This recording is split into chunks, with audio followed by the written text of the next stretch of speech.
ನಮಸ್ಕಾರ ಗೆಳೆಯರಿ, stock market Kannada ಚಾನಲ್ಗೆ ಸ್ವಾಗತ ಸುಸ್ವಾಗತ.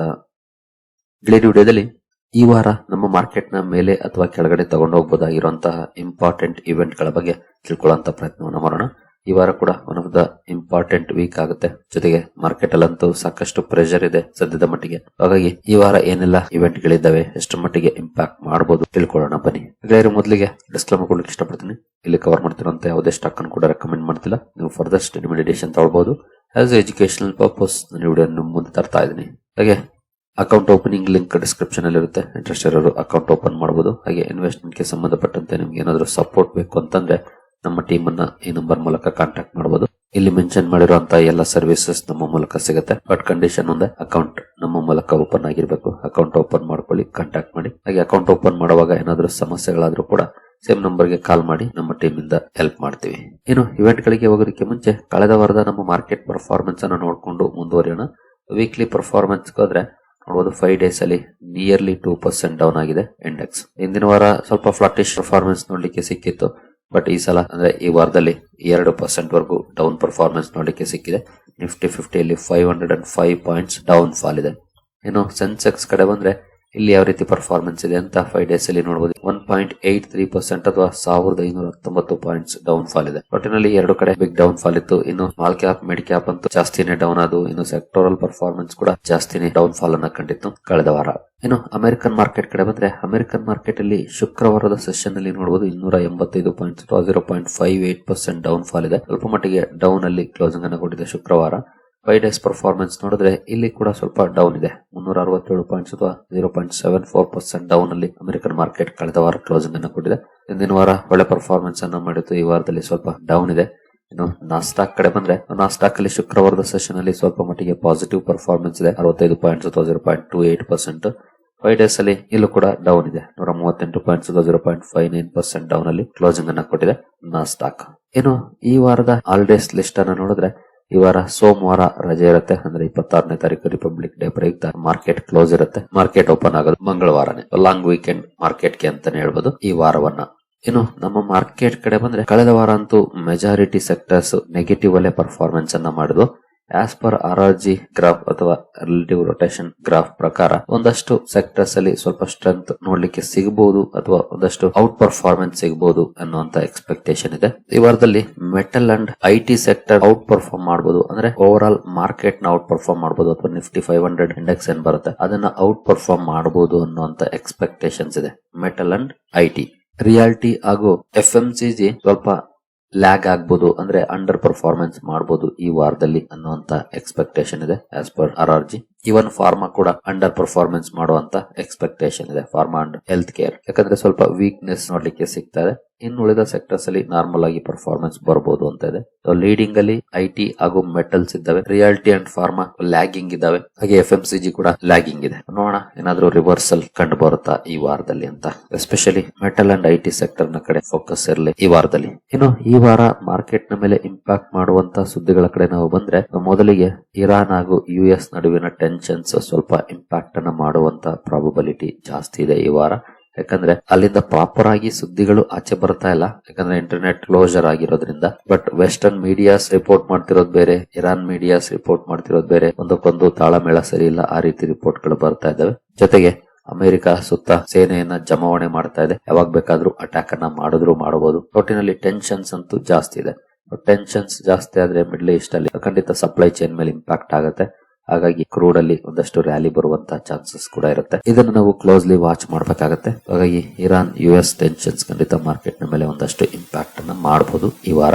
ಆ ಕಡೆ ನಿಮ್ಮ ಗಮನ ಇರಲಿ. ನೆಕ್ಸ್ಟ್ ಯುಕ್ರೇನ್ ರಷ್ಯಾ ಜೊತೆ ಅಮೆರಿಕ ಮಾತುಕತೆಗಳನ್ನ ಆಡ್ತಾ ಇದೆ UAE ನಲ್ಲಿ. ಬಟ್ ಅಲ್ಲಿಂದ ಸದ್ಯದ ಮಟ್ಟಿಗಂತೂ ಇಲ್ಲಿವರೆಗೂ ಯಾವುದೇ ರೀತಿಯ ಒಳ್ಳೆಯ ಬೆಳವಣಿಗೆ ಅನ್ನುವಂತ ಸುದ್ದಿ ಬಂದಿಲ್ಲ. ನೋಡೋಣ ನಾಳೆ ಅಷ್ಟಲ್ಲೇನಾದ್ರೂ ಬರುತ್ತಾ ಅಂತ. ಇಲ್ಲೇನಾದ್ರೂ ಅಟ್ಲೀಸ್ಟ್ ರಷ್ಯಾ ಯುಕ್ರೇನ್ ವಾರ್ಗೆ ಕನ್ಕ್ಲೂಷನ್ ಬಿದ್ರೆ ಖಂಡಿತ ಅದು ನಮ್ಮ ಮಾರ್ಕೆಟ್ಗೆ ಒಂದಷ್ಟು ಪಾಸಿಟಿವಿಟಿಯನ್ನು ಕೂಡ ತರಬಹುದು. ಯಾಕಂದ್ರೆ ಒಂದಷ್ಟು ಸಮಸ್ಯೆಗಳು ತೀರುವಂತ ಚಾನ್ಸಸ್ ಇರುತ್ತೆ. ರಷ್ಯಾದಿಂದ ಕ್ರೂಡ್ ಆಯಿಲ್ ಪರ್ಚೇಸ್ ಮಾಡೋದಕ್ಕಾಗ್ಬೋದು ಅಥವಾ ರಷ್ಯಾದ ಮೇಲಿನ ನಿರ್ಬಂಧಗಳಾಗ್ಬೋದು. ಬಹುಶಃ ಅದು ಒಂದಷ್ಟು ಪಾಸಿಟಿವ್ ಇಂಪ್ಯಾಕ್ಟ್ ಅನ್ನ ಮಾಡಬಹುದು. ಹಾಗಾಗಿ ಆ ಕಡೆ ಕೂಡ ನಾವು ಗಮನ ಇಡಬೇಕಾಗುತ್ತೆ. ಇನ್ನು FOMC ಮೀಟಿಂಗ್ ಇದೆ ಈ ವಾರದಲ್ಲಿ 27-28ಕ್ಕೆ. 28 ನೈಟ್ ಔಟ್ಕಮ್ ಬರುತ್ತೆ. 29ನೇ ತಾರೀಕು ಮಾರ್ಕೆಟ್ ನ ಮೇಲೆ ಇಂಪ್ಯಾಕ್ಟ್ ಅನ್ನ ಮಾಡಬಹುದು, ನಮ್ಮ ಮಾರ್ಕೆಟ್ ನ ಮೇಲೆ ಎಸ್ಪೆಷಲಿ. ಇದನ್ನು ಕೂಡ ವಾಚ್ ಮಾಡಬೇಕಾಗುತ್ತೆ ಫೆಡ್ ಯಾವ ರೀತಿಯ ಡಿಸಿಷನ್ ತಗೊಳುತ್ತೆ ಅಂತ. ಆಕ್ಚುಲಿ ಎಕ್ಸ್ಪೆಕ್ಟೇಷನ್ ಏನಿಲ್ಲ. ಅಂದ್ರೆ ನೀವಿಲ್ಲಿ ನೋಡಬಹುದು CME ಫೆಡ್ ವಾಚ್ ಓಪನ್ ಮಾಡಿದ್ದೀನಿ ನನಗ 95% ರೇಟ್ ಅಲ್ಲಿ ಚೇಂಜಸ್ ಆಗಲ್ಲ ಅನ್ನುವಂತ ಎಕ್ಸ್ಪೆಕ್ಟೇಷನ್ ಇದೆ. ಈಗ ಜಸ್ಟ್ 4.4% ಮಾತ್ರ ರೇಟ್ ಕಟ್ ಮಾಡಬಹುದು ಅಂತ. ಹಾಗಾಗಿ ರೇಟ್ ಕಟ್ ನ ಚಾನ್ಸಸ್ ತುಂಬಾ ಕಡಿಮೆ ಇದೆ. ರೇಟ್ ಕಟ್ ಆಗದೆ ಇರೋ ಚಾನ್ಸಸ್ ಜಾಸ್ತಿ ಇದೆ. ಹಾಗಾಗಿ ಇಲ್ಲೇನು ಓವರ್ ಎಕ್ಸ್ಪೆಕ್ಟೇಷನ್ ಇಲ್ಲ. ಬಟ್ ಎಕಾನಮಿ ಬಗ್ಗೆ, ಗ್ರೋತ್ ಬಗ್ಗೆ, ಇತ್ತೀಚಿನ ಅನ್ಎಂಪ್ಲಾಯ್ಮೆಂಟ್ ರೇಟ್ ಬಗ್ಗೆ, ಇದ್ರ ಬಗ್ಗೆ ಪೊವೆಲ್ ಅವರು ಏನ್ ಹೇಳ್ತಾರೆ ಅದ್ರ ಮೇಲೆ ಮಾರ್ಕೆಟ್ ಗಮನ ಇರುತ್ತೆ. ಹಾಗಾಗಿ ಫೆಡ್ ಅನ್ನು ಕೂಡ ವಾಚ್ ಮಾಡಬೇಕಾಗುತ್ತೆ. ಕೆಲವು ಸಲ ಕಮೆಂಟ್ರಿ ಚೆನ್ನಾಗಿಲ್ಲ ಅಂದ್ರೂ ಕೂಡ ಮಾರ್ಕೆಟ್ ರಿಯಾಕ್ಟ್ ಮಾಡುತ್ತೆ. ಇನ್ನು ನೆಕ್ಸ್ಟ್ ಯೂರೋಝೋನ್ ನ GDP ಡೇಟಾ ರಿಲೀಸ್ ಆಗ್ತಾ ಇದೆ ಈ ವಾರದಲ್ಲಿ. ನೋಡಬಹುದು 30ನೇ ತಾರೀಕು ಜನವರಿ 30ಕ್ಕೆ ರಿಲೀಸ್ ಆಗ್ತಾ ಇದೆ. ಹಿಂದಿನ ಸಲ 0.2 ಎಸ್ಟಿಮೇಟ್ ಮಾಡಿದ್ರು, 0.3% ಬಂದಿತ್ತು.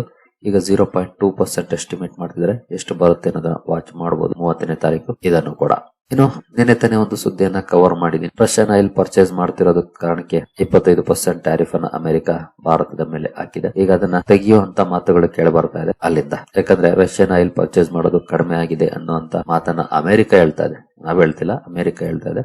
ಹಾಗಾಗಿ ಅದನ್ನ ತೆಗಿಬಹುದು. ಇದ್ರ ಬಗ್ಗೆ ಏನಾದ್ರೂ ಈ ವಾರದಲ್ಲಿ ಸುದ್ದಿ ಬಂದ್ರೆ ಅದು ಖಂಡಿತ ಮಾರ್ಕೆಟ್ಗೆ ಬಿಗ್ ಪಾಸಿಟಿವ್ ಆಗ್ಬಹುದು. ಹಾಗಾಗಿ ನೋಡೋಣ, ಈ ಕಡೆ ಕೂಡ ನಾವು ಗಮನವನ್ನ ಇಡಬೇಕಾಗುತ್ತೆ ಈ ವಾರದಲ್ಲಿ.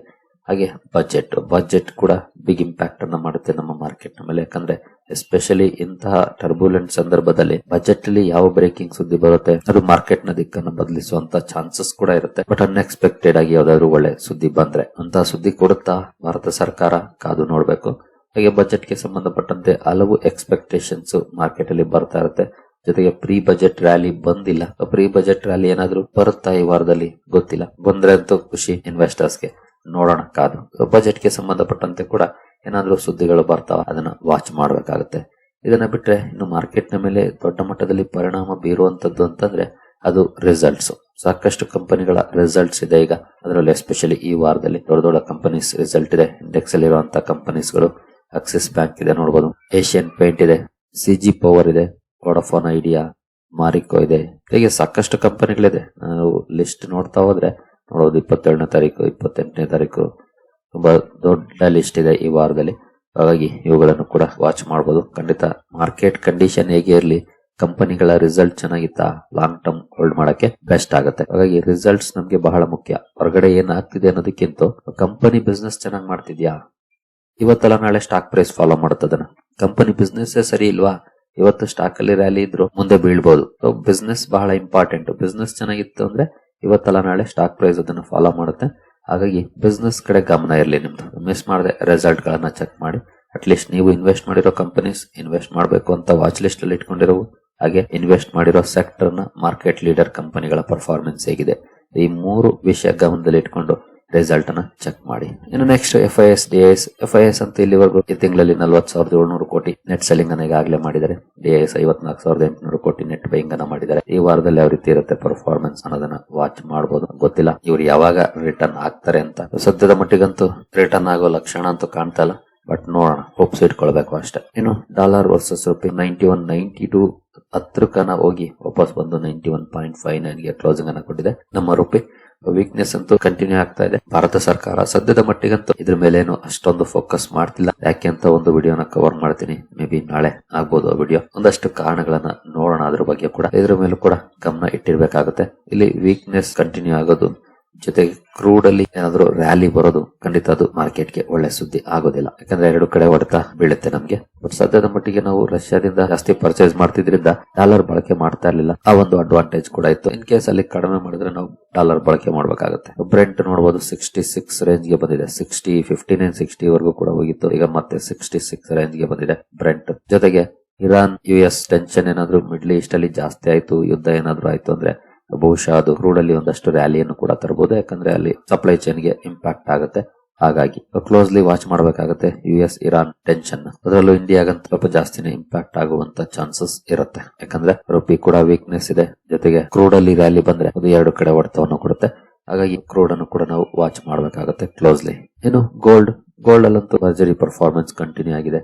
ನೋಡಬಹುದು ಯಾವ ರೀತಿ ರ್ಯಾಲಿ ನೋಡ್ಲಿಕ್ಕೆ ಸಿಗ್ತಾ ಇದೆ ಅಂತ. ರೆಕಾರ್ಡ್ ರ್ಯಾಲಿ ಬರ್ತಾ ಇದೆ. ಪೀಕ್ ಅಲ್ಲೇ ಇದೆ ಈಗಲೂ ಕೂಡ. ಜೊತೆಗೆ ಸ್ಟಾಕ್ ಮಾರ್ಕೆಟ್ ಅಲ್ಲಿ ಅನ್ಸರ್ಟನಿಟೀಸ್ ಜಾಸ್ತಿ ಇರೋವರೆಗೂ ಗೋಲ್ಡ್ ಅಲ್ಲಿ ನಾವು ಒಳ್ಳೆ ಪರ್ಫಾರ್ಮೆನ್ಸ್ ಅನ್ನು ಎಕ್ಸ್ಪೆಕ್ಟ್ ಮಾಡಬಹುದು. ಇನ್ ಕೇಸ್ ಸ್ವಲ್ಪ ಅಂಡರ್ ಪರ್ಫಾರ್ಮೆನ್ಸ್ ಬಂದ್ರೂ ಕೂಡ ಇಲ್ಲಿ ಇದೆ ನೋಡಬಹುದು. ಅಕ್ಟೋಬರ್ 2025 ಇಂದ ಡಿಸೆಂಬರ್ 2025 ವರೆಗೂ, ಅಕ್ಟೋಬರ್, ನವೆಂಬರ್, ಡಿಸೆಂಬರ್ 3 ತಿಂಗಳು ಸ್ವಲ್ಪ ರೇಂಜ್ ಬೌಂಡ್ ಆಗಿತ್ತು ಗೋಲ್ಡ್. ಆ ರೀತಿಯ ರೇಂಜ್ ಬೌಂಡ್ ಪರ್ಫಾರ್ಮೆನ್ಸ್ ಬರ್ಬೋದು. ತುಂಬಾ ದೊಡ್ಡ ಮಟ್ಟದ ಕರೆಕ್ಷನ್ ಅನ್ನ ಎಕ್ಸ್ಪೆಕ್ಟ್ ಮಾಡಕ್ ಆಗೋದಿಲ್ಲ. ಏನೋ 10-15% ಬಂದ್ರೆ ಅದೇ ಹೆಚ್ಚು. ಆ ರೀತಿ ಪರ್ಫಾರ್ಮೆನ್ಸ್ ಬರುವಂತ ಚಾನ್ಸಸ್ ಕೂಡ ಇರುತ್ತೆ in case equity markets recover ಆಗ್ಲಿಕ್ಕೆ ಶುರುವಾದ್ರೆ. ಸದ್ಯದ ಮಟ್ಟಿಗೆ ರ್ಯಾಲಿ ಅಂತೂ ಕಂಟಿನ್ಯೂ ಆಗ್ತಾ ಇದೆ.